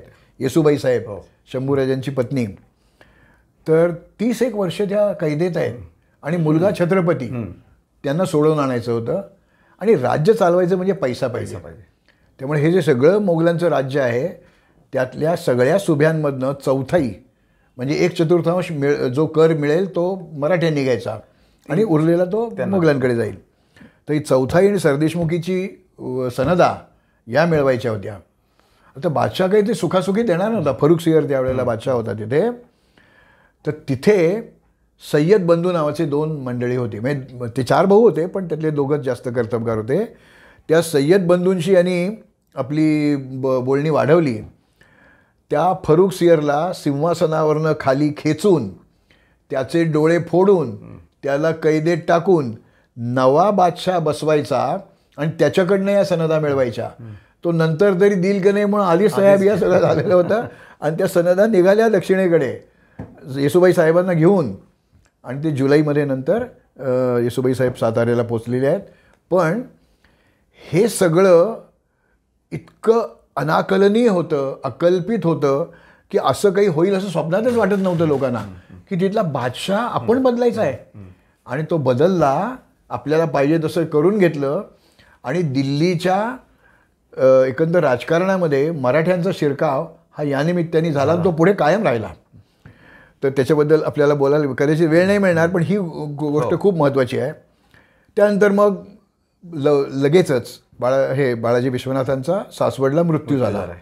नवीन पेशवा पाहिजे कोणतरी. तर त्यांचा जेमतेम 20मध्ये असलेला मुलगा, त्यांचं नाव बाजीराव, खरं त्यांचं नाव वेगळंच होतं, विश्वनाथ नाव होतं पण बाजीराव. तर बाजीरावांना पेशवापद दिलं आणि नुसतंच पेशवापद दिलं नाही, त्यांना पुण्याची जहागिरी देऊन टाकली पूर्ण छत्रपतींनी. आणि ही पेशवापदाची परंपरा तुमच्या वंशात कायम राहील अशी वंश परंपरा ही तसं पद दिलं. तसं पद दिलं.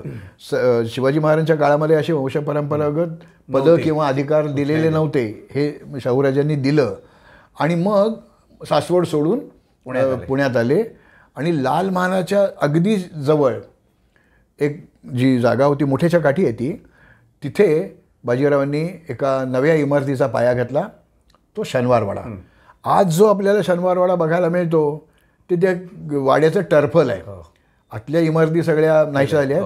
1828 साली तो वाडा जळाला आणि त्यामुळे तिथे जुन्या इमारती काही शिल्लक राहिलेत, पण ते तटबंदी, बुरुज, दरवाजे हे सगळं शिल्लक आहे.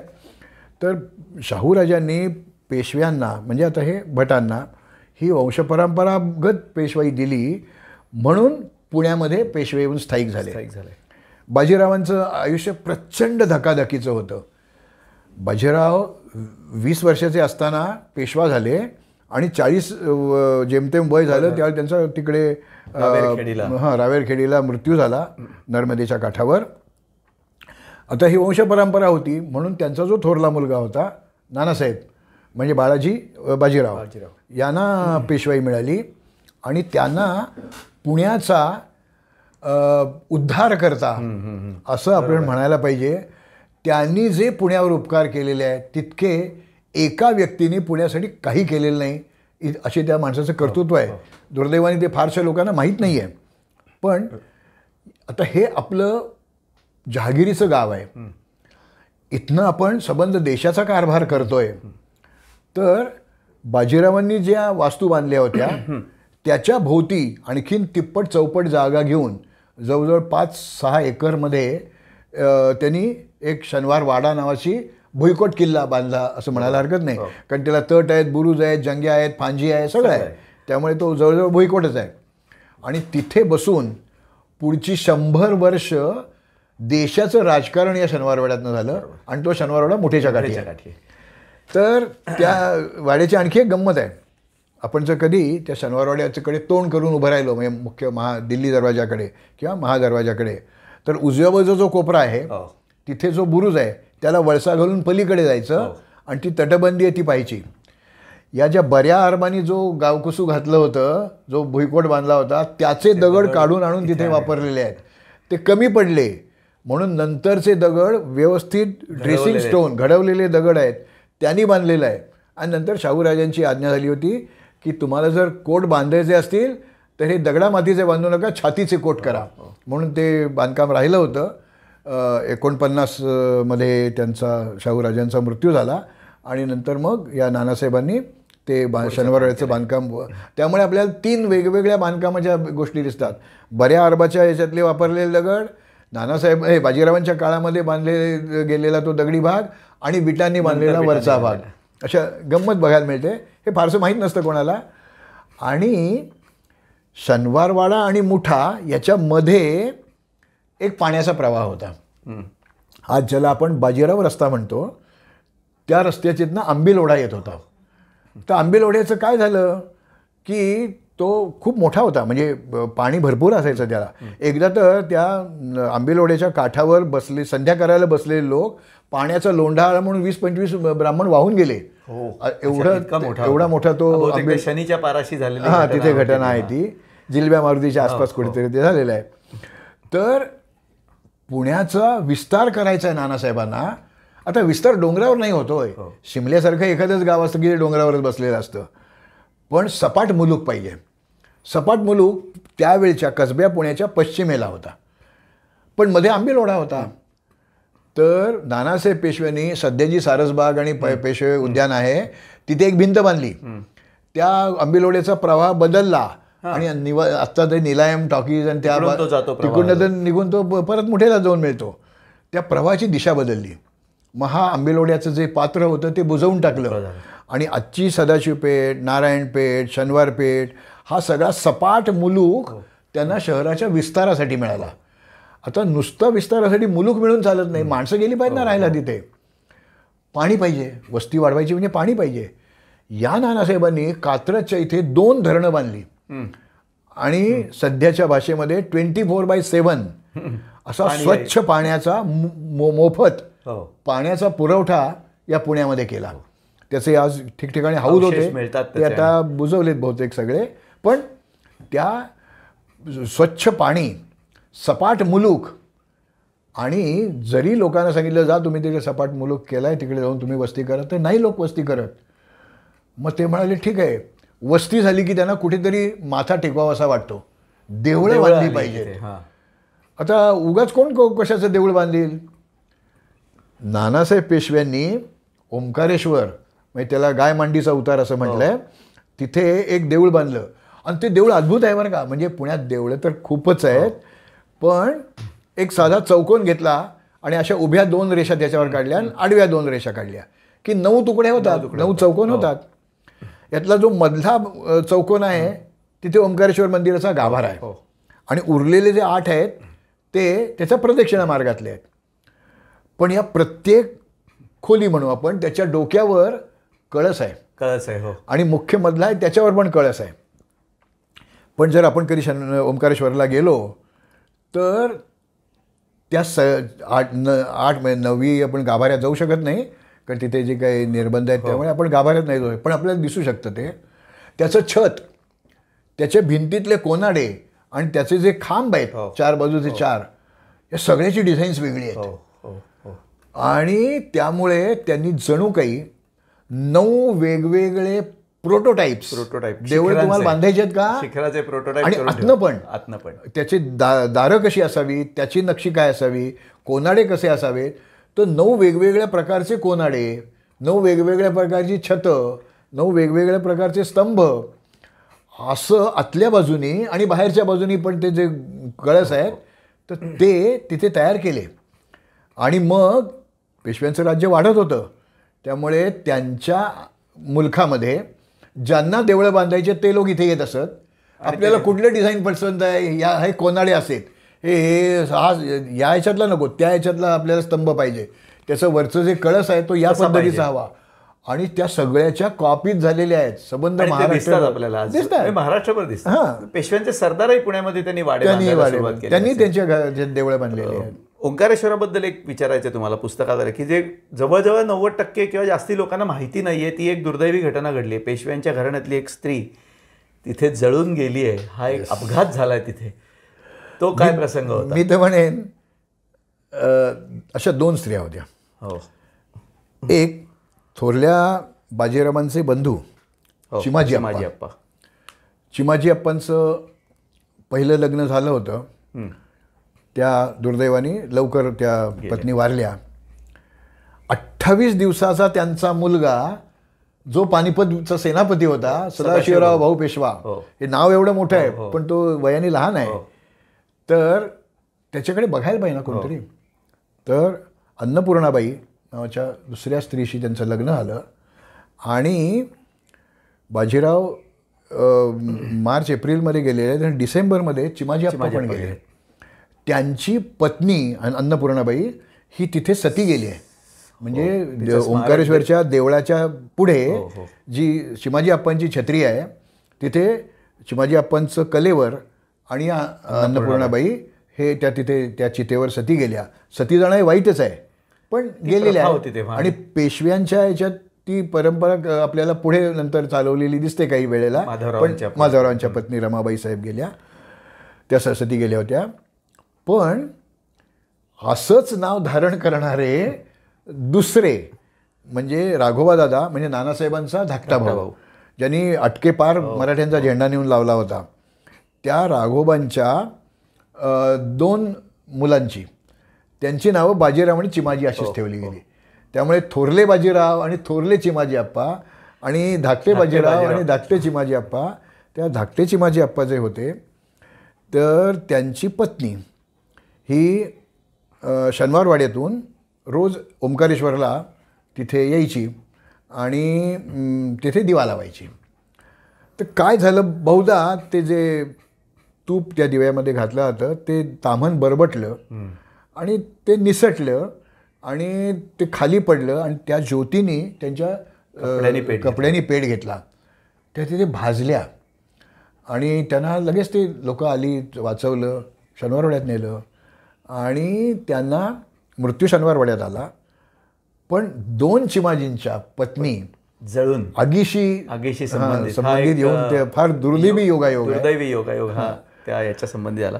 आणि आपण म्हटलं की खूप देवळं नंतर बांधली गेली पुढे मुठेकाठच्या, म्हणजे मुठ्याच्या काठाने जाताना दिसतात, अनेक दिसतात. म्हणजे आणि पुण्यामध्ये नावं ठेवायला तर काही आपण कुठे मागे नाहीच होत. म्हणजे मारुती असेल, विठ्ठल असेल, प्रत्येक त्या वेगवेगळे, ते तो एक पूर्ण वेगळा विषय होतो. पण जरा मी डिस्टर्ब करतो, हे जे मारुती आहेत ना, काही नावं आहेत त्यांना. पण एखादी वस्ती वाढली की तिच्या वेशीवर एका मारुतीची स्थापना करायची. हो, कारण तो संरक्षक देव आहे. त्या वस्तीचं टोकाशी एक मारुती स्थापन करायचा. कालांतराने समृद्धी वाढते, आणखीन पुढे ते शहर वाढतं, परत तिथे मारुती करायचा. आता त्या परिसरात ज्या काही घटना घडत असतात त्या घटनेवरून त्याला नाव दिलं जातं. आता अशी एक गंमत म्हणूनच बघायची आहे आपण त्याच्याकडे. शनिवारवाड्याच्या पुढ्यामध्ये पेशव्यांचं राज्य 1817मध्ये शनिवारवाडा पडला, 1818मध्ये पेशवाई संपली. त्यावेळेला इंग्रजांचा कालखंड सुरू झाला. त्या एल्फिस्टननी तर या शनिवारवाड्यात बसूनच कारभार केलेला आहे. 5-1 वर्ष होता त्याचं वास्तव्य. तर शनिवारवाड्याच्या पुढे जे पटांगण होतं त्यात भाजी बाजार बसायला सुरुवात झाली. तोपर्यंत या प्रत्येक पेठेमध्ये त्या वारी तो बाजार बसत असे. अच्छा. आता ते शनिवारवाड्यासमोर आलं. तिथे बटाटे ज्या भागात जास्त विकले जात असे ते बटाट्याचे गाळे ज्या इथे होते तिथे एक मारुती स्थापन केला. कोणी केला काय माहीत नाही आपल्याला, पण स्थापन झाला. त्याला काही ते नाव द्यायला पाहिजे ना, मग त्याला नाव दिलं बटाट्या मारुती. अजूनही आहे ते मंदिर तिथे. पण गंमत अशी की बटाटा हा शब्द आपला नाही. दक्षिण अमेरिकेमध्ये तिथल्या ज्या आधी मानव तिथे राहत होते, माया, इंका, एस्टेक, त्यातले त्यांनी एक पीक तिथे काढत होते, त्याला ते बटाटा असं म्हणायचे. त्यांच्या भाषेमध्ये बटाटा म्हणत होते. पोर्तुगीजांनी ज्यावेळेला तो सगळा मुलूक ताब्यात घेतला त्यावेळेला तो बटाट्यांना आवडला म्हणून ते इकडे त्याने आणला. तो त्यांनी युरोपमध्ये नेला. युरोपमधल्या काही ठिकाणी तो खूप चांगला प्रॉफिटेबल बिझनेस झाला, त्याची शेती सुरू झाली. तो त्याच्या ह्याच्यात जात नाही मी, पण तो बटाटा नंतर भारतात पण आला. तर बटाटा हे दक्षिण अमेरिकेतल्या भाषेतलं नाव आपल्या मारुतीला दिलं, हे महत्वाचं आहे. तर काय नावं असतील, गंमत आहे ती सगळी. आणि म्हणूनच ते म्हणजे त्या देवळाच्याच संदर्भात आता कसं आहे की जसं काही लोक वेरूळबद्दल किंवा अनेक या मोठ्या देवांबद्दल म्हणतात की आम्हाला नाही इतके दिवस, तसं आम्हाला नाही बाबा. घाणेकर सर वॉक घेतात ते 4-4 तास घेतात, आम्हाला नाही एवढं चालतं. पण मग काय बघावं, मुठेच्या काठी आलात तर किमान एवढं तरी बघून जा तुम्ही. वेळ हा भाग बाजूला सोडा, ठीक आहे प्रत्येकजण अगदी बारकाईने नाही पाहणार, पण किमान हे तरी पहा. म्हणजे शनिवारवाडा आला, कसबा गणपती आला, ह्या गोष्टी तर आल्याच, लाल महालाला त्या येतातच.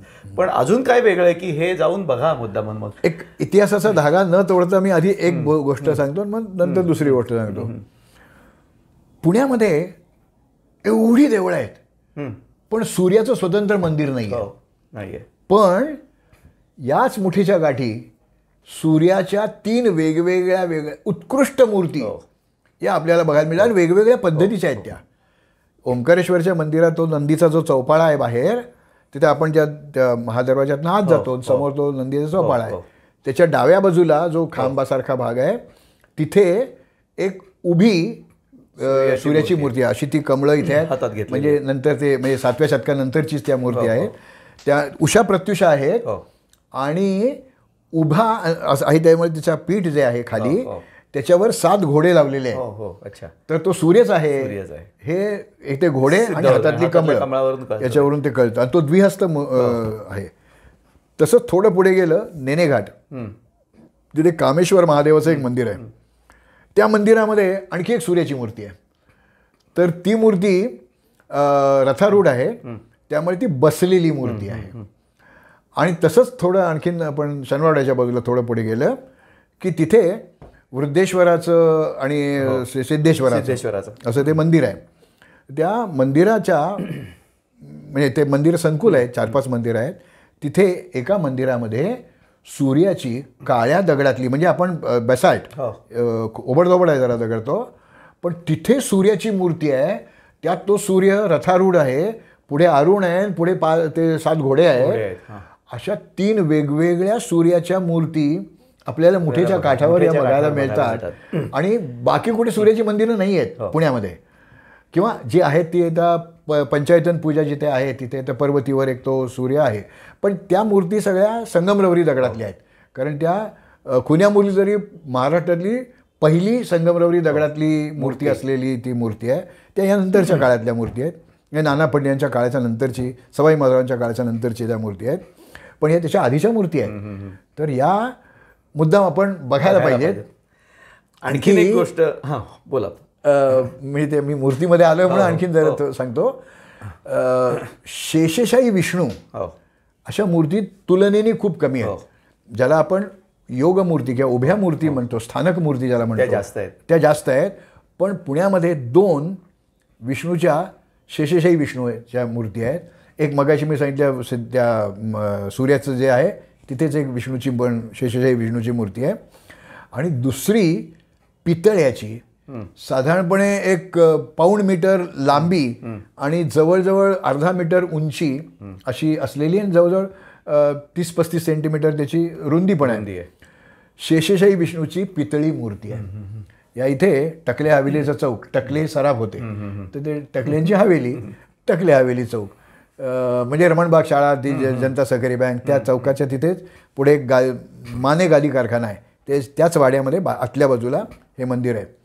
ती दामल्यांची जागा होती आणि त्यातल्या एका दामल्यांनी 1910 साली तिथे संजीवन समाधी घेतली आहे. हो, अच्छा. हां, तर तिथे एक मूर्ती आहे ही पितळ्याची आणि ती तो शेषशाही तर आहेच आहे पण तो पद्मनाभ आहे. हो. म्हणजे त्याच्या बेंबीतून कमळ आलंय आलाय, आणि त्यात- त्या कमळामध्ये ब्रह्मदेव बसलाय 4 तोंडाचा आणि ते मळसूत्र आहे म्हणजे तुम्हाला ते फिरवून वेगळं करता करता येतं, हां. येतं. ब्रह्मदेव बाजूला करता येतो, ते कमळ वेगळं करता येतं आणि इतकी देखणी मूर्ती आहे. बाहेर पाटी पण आहे शेषशाही विष्णूचे मंदिर, पण लोकांना माहिती नाही, जात नाहीत लोक. तर या सूर्याच्या अनकॉमन मूर्ती आणि विष्णूच्या 2 शेषशाही विष्णूच्या मूर्ती या खूप बघण्यासारख्या आहेत. या विष्णूचंच एक विचारायचं आहे पुढे. पुण्यामध्येच बहुतेक जगामध्ये, सगळ्या जगात फक्त पुण्यामध्ये बिजावर विष्णू आहे. बिजावर म्हणजे दुसरं लग्न झालेला, खरं तर शब्दाचा अर्थ. बरोबर. आता तोच अर्थ आहे. विष्णूचं दुसरं लग्न कधी झालं का पुण्यातच झालं, कारण ते फक्त असंच नाव आहे बिजावर विष्णूची मूर्ती. बरोबर. हा काय प्रकार आहे? तर शनिवार पेठेमध्ये पूर्वीचं शनिवार पेठेचं पोलीस चौकी तिथे होती. बिवलकरांचा वाडा शेजारी होता, समोर होता. तिथे वीर मारुती म्हणून आहे, की वीराचा मारुती म्हणून आहे. तिच्या शेजारी बहुतेक तेही दामल्यांचंच घर आहे. ते बापट आहेत बहुतेक ते. बापट आहेत. बरं, बापट. आपल्याला काय बरं, बापट. तर तिथे एक संगमरवरी मूर्ती आहे. त्या विष्णूची खूप सुरेख मूर्ती आहे. ती मूर्ती ज्यावेळी प्रतिष्ठापना झाली त्यावेळेला सुट्टी पण लक्ष्मीची मूर्ती तिथे बसवली गेली. काही गडबड झाली आणि ती मूर्ती भंगली लक्ष्मीची. त्यामुळे ती बदलायला पाहिजे, कारण त्याच्या अशा मूर्तीची पूजा नाही करत. अच्छा. मग नवीन मूर्ती त्यांना जी मिळाली ती त्यांनी तिथे स्थापन केली. दुसरी लक्ष्मी आली. हो, पण ती त्याच्यापेक्षा बुटकी आहे खूप. त्याला मॅचिंग तेवढ्या उंचीची नाही आहे. आणि आता दुसऱ्या लग्नाच्या वेळेला सगळं मनासारखं कशी बायको मिळणार, तर जी आली ती तिथे आहे म्हणून त्याला बिजवर विष्णू असं म्हटलं जातं. तर त्या विष्णूचं दुसरं लग्न नाही झालं, मूर्ती बदलली, लक्ष्मीच आहे. साहजिक आहे ते. गंमत आहे. पण पुण्यात पण हे नाव एकमेव असं भारतात दिसेल. बरोबर. जसं देवळांच्या बद्दल बोललो तसं झाडांच्या बाबतीत. आणि एक वाळुंज नावाचं झाड जे तुम्ही म्हणलात की ते तुम्ही वाचवलं आणि वेगळ्या पद्धतीने धमकी देऊन वाचवलं ते. हां, तर ती कथा आणि ते आजही बघायला मिळेल का झाड? कारण आपल्याकडे कसे तुम्ही आपलं हिरवगार पुणं होतं, सगळं होतं, पण जेव्हा विकास आला की तो आता बुलडोझरच घेऊन येतो. तो पहिली झाडं तोडतच येतो, विकास येतो तो. पण तरी त्याच्यातनं ते वाचलं झाड. ते काय झालं? मी MES कॉलेजमध्ये शिकलो. मी त्याच कॉलेजमध्ये नोकरीला लागलो, पण तेव्हा त्या कॉलेजचं नाव बदलून आबासाहेब गरवारे कॉलेज नाव झालं होतं. आणि मी थोडासा हेकट माणूस असल्यामुळे मी ऑटो व्हेकल्स नाही वापरायची. आपण प्रदूषण नाही करायचं. आणि सुदैवाने कॉलेज आणि माझं घर याच्यामध्ये काही फार अंतर नव्हतं. आमच्या कॉलेजमध्ये सायकलवरनं जाणारा मी शेवटचा प्राध्यापक होतो. म्हणजे प्राध्यापक आहेत अजून, ते सायकलवरनं येत नाहीत, 2 चाकी 4 चाकी असं करून येतात. तर मी त्यावेळेला लकडी पुलावरनं फक्त 4 चाकी वाहनांना जायला परवानगी ठेवली होती. त्यामुळे दुचाकीना तो पलीकडचा पूल वापरायचा किंवा खालचा भिडे पूल असं नदीच्या रस्त्याच्या कडेने असं ते नदीच्या कडेचा रस्ता व्हायचा होता. कारण कोथरूड आणि परिसरात जी वस्ती वाढते आहे त्या सगळ्यांची गर्दी कर्वे रस्त्यावरच व्हायला लागली. ती जर आपल्याला थोडीशी वळवता आली तर म्हणून तो नदीकाठचा रस्ता संकल्पित झाला. त्याप्रमाणे तो झाला. त्यानंतर पर्यावरणवाद्यांनी जो काही अडसर निर्माण केला त्यामुळे आता तो पूर्ण रस्ता जो त्यांना खडकवासल्यापर्यंत न्यायचा होता आणि स्टेशनपर्यंत न्यायचा होता तो काही झाला नाही, पण हा मधला रस्ता झाला. त्यावेळेला त्या रस्त्यावर काही जशी जाय नव्हती, कारण तो तयार करत होते. तर तो डांबरी रस्ता करायचा आहे. तर डांबर वितळवायला लाकूड लागतं. तर मी त्या पुलावरनं येत होतो. त्या पुलावरनं येत असताना काय गडबड झाली की ती विमलाबाई गरवारे शाळेच्या अलीकडे तो जो कोपरा आहे तिथे एक दुर्मिळ झाड आहे. मी कॉलेजमध्ये शिकत असल्यापासून ते झाड पाहतोय. ते वाळुंज या मराठीतलं नाव आणि त्याचं आमचं बॉटनीतलं नाव आहे सॅलिक्स टेट्रास्पर्मा. तर ते अत्यंत महत्त्वाचं त्या काळात झाड होतं, कारण त्या झाडाची साल काढायची आणि ती पाण्यामध्ये, म्हणजे याच नाही या सॅलिक्सची जगातल्या, आणि ती पाण्यामध्ये ती साल उकळवायची. तो जो काढा तयार होतो तर जर अंगदुखी असेल, डोकेदुखी असेल, थोडासा ताप आला असेल तर त्याच्यावर तो काढा गुणकारी ठरतो. त्यातलं जे थेराप्युटिक एजंट आहे म्हणजे ॲक्टिव्ह प्रिन्सिपल किंवा ज्याच्यामुळे ते औषधी गुणधर्म त्यात येतात, ती जी ते जे रसायन आहे त्याला हे सॅलिक्सपासनं मिळालेलं म्हणून त्याला सॅलिसिलिक ॲसिड असं म्हणतात. आणि सध्याची जी काय ॲस्प्रो आवेदन काय जी आणखीन अशी वेदनाशामकं आहेत त्याच्यामध्ये सॅलिसिलिक ॲसिडच असतं, फक्त आता ते कारखान्यामध्ये तयार होतं त्यामुळे झाडाची साल काढावी लागत नाही. पण एकेकाळी हे खूप महत्त्वाचं होतं. साधारणतः 100 वर्षापूर्वी फ्लोरा बॉम्बे प्रेसिडेन्सी नावाचा थिओडोर कुक या नावाच्या माणसाने 600-800 पानाचा एक व्हॉल्यूम असे 3 व्हॉल्यूम आणि त्यावेळेच्या मुंबई इलाक्यातल्या सापडणाऱ्या सगळ्या वनस्पतींची वर्णनं दिली आहेत आणि ती वर्णनं वाचली की आपल्याला ते झाड ओळखता येतं. इतकं म्हणजे एखाद्या झाडाच्या पानाचा देठ किती लांब असू शकतो, किती रुंद असू शकतो, पान किती लांब असं काय पानच असं नाही, सगळीच माहिती खूप दिलेली आहे, तपशीलवार आहे. म्हणजे आम्ही तर ते धर्मग्रंथ म्हणून बॉटनीचे लोक तो फ्लोरा वापरतो अजूनही.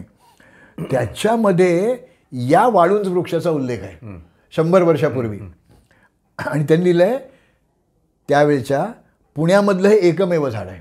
अच्छा, 100 वर्षापूर्वी सुद्धा एकमेव होतं. मग वाढलं का नाही ते 100 वर्षामध्ये?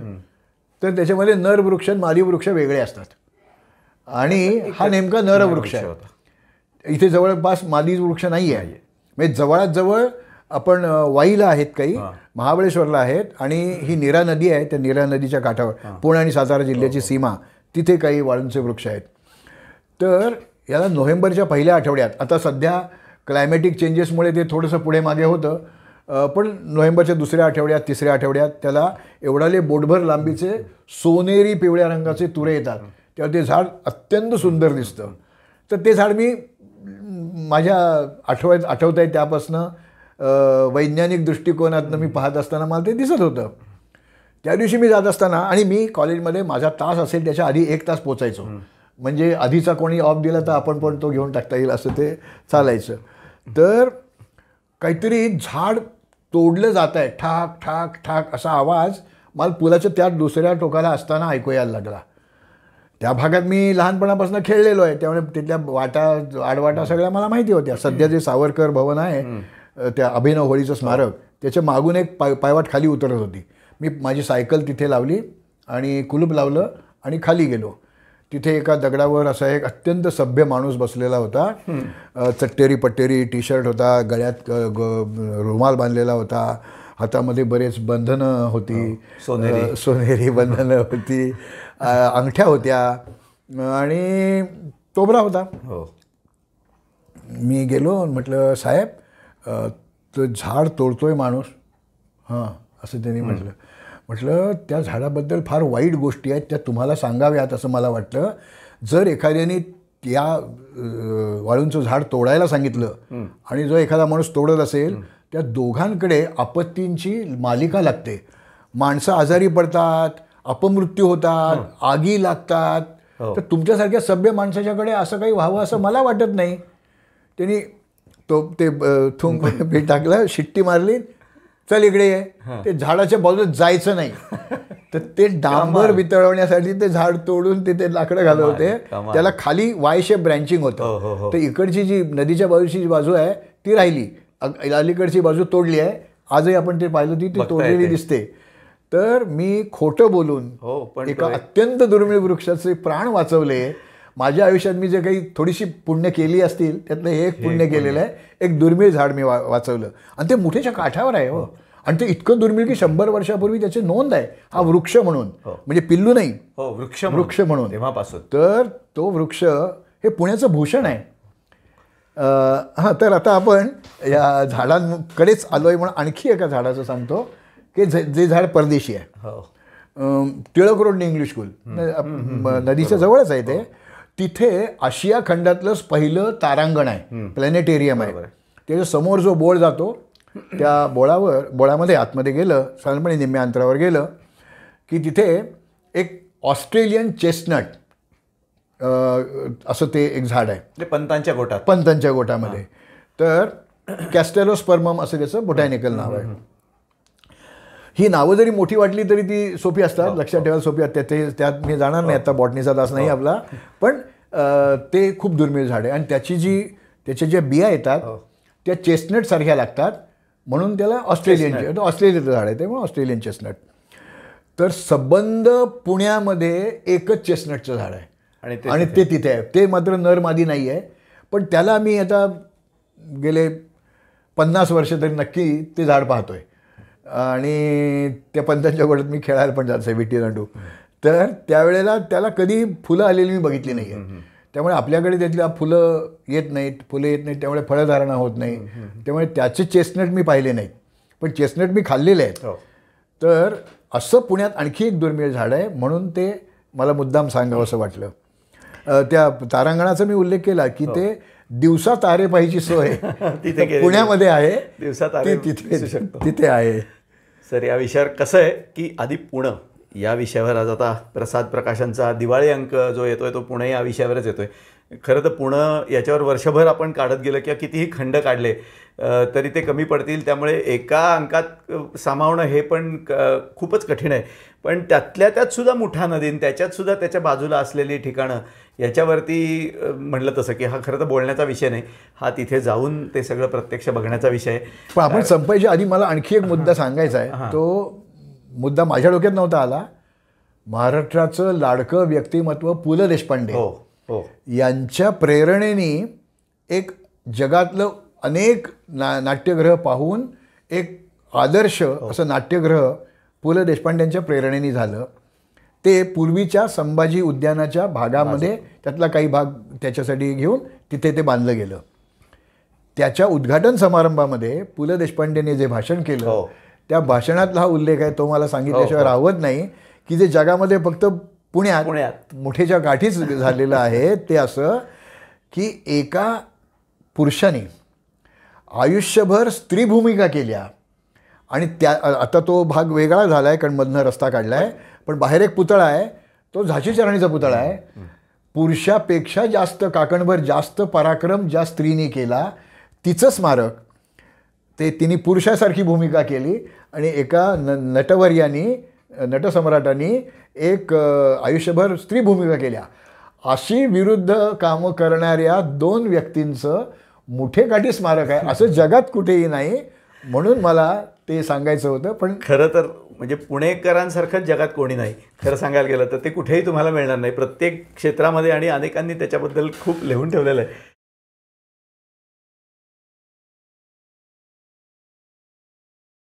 ती खरं तर त्यातलीच एक नोंद आहे, म्हणजे ती आपण पाहू, जी सुरुवात पुण्याबद्दल बाबासाहेब पुरंदरेंनी केली आहे. हो, ती तर फारच आहे. तर याच्यामध्ये आहे ती अतिशय सुंदर नोंद केलेली आहे ती, की जणू काही हिरव्या मखमली शेल्यावरती एखादा मोती टपकन पडावा तसं आणि तो ऋतून बसावा असं पुणं, आणि मुठेच्या नाजूक कमरेवर बसलेलं पुणे, असं बाबासाहेबांनी उल्लेख केलाय पुरंदरेंनी त्याच्यामध्ये. तेवढी शब्दसंपत्ती माझ्याकडे नाही, पण एक माझी रचना उल्लेख केलाय. तर तेच म्हणजे आपण तो उल्लेख घेऊनच संपूयात. पण पुण्यामध्ये इतकं, आणि केवळ एक मुठा नदी घेऊन त्याच्या बाजूने फिरायला म्हणलं तर कितीतरी दिवस आपण बघू शकू. आज सुद्धा एवढ्या, कारण अनेक ठिकाणी इमारती झाल्या आहेत, अनेक जे देव होते तो गाभाऱ्यातनं इमारतीच्या पार्किंगमध्ये आलेले आहेत, अशी पण दुर्दैवाने काही गोष्टी दिसतात. पण तरीसुद्धा ते आज आहेत आणि वेगळे पण अजून जपून आहेत. मुठेच्या काठी आपण बघू शकतो. तर तुम्ही जे पुण्याचं वर्णन केलं ते बघू आणि आपण फार चांगली रचना आहे असं नाही, पण जो किंचित कवी असतो ना त्याला ते आपलं ऐकावंसं वाटतं लोकांना. पुणेकरांनी केलेली म्हटल्यानंतर ते उत्तमच असतं, म्हणजे त्यामुळे त्याच्यात काही वेगळं. पुण्याचं पाणी आणि पुण्याची वाणी म्हणजे भाषा यांची एक वेगळीच कहाणी. कसबा सदाशिव नारायण नाना इथे पेठा, प्रत्येकीचा असतो वेगळाच ताठा. पुण्याचा माणूस म्हणे आहे आडमुठा, असेली कदाचित कारण इथली नदी आहे मुठा. वा, छान. मुठेकाठच्या प्रवासातला हा टप्पा आणि तुम्ही उलगडून सांगितलात. सर, तुम्ही इथे आलात त्याबद्दल खूप धन्यवाद. मगाशीच म्हटलं तसं की हा बोलायचा विषय नाही आहे, किंवा बोलत बसलं तर कितीही वेळ आपण दिवसेंदिवस बोलू शकू, पण किमान हे बघून किंवा हे मुठेकाठचं पुणे हे पुस्तक वाचून हातात घेऊन, कारण ते गाईडबुकसारखंच आहे, त्याच्या बाजूनी जर आपण बघायला लागलो तर पुण्यातली अनेक म्हणजे माणसांपासून अनेक वैशिष्ट्य दिसायला लागतील याची नक्की खात्री आहे. पुन्हा एकदा सर आभार आल्याबद्दल. मला या इतक्या तोलामोलाच्या कार्यक्रमात येऊन बोलायची संधी मिळाली, त्यामुळे मी तुमचे, हे ध्वनिचित्रमुद्रण करणारी मंडळी आहेत ते आणि संयोजक आहेत ते, आणि माझं असूनही तुम्ही ऐकताय ते तुम्ही सगळे श्रोते, प्रेक्षक पण, तुमचे आभार मला मानायचे आहेत. आणि पुण्यातला माणूस असल्यामुळे माझ्याकडे एकच शब्द आभार मानण्यासाठी आहे, तो म्हणजे धन्यवाद. धन्यवाद म्हणजे तुमच्या पुढे बोलून मी धन्य झालो यात वाद नाही. वा, धन्यवाद.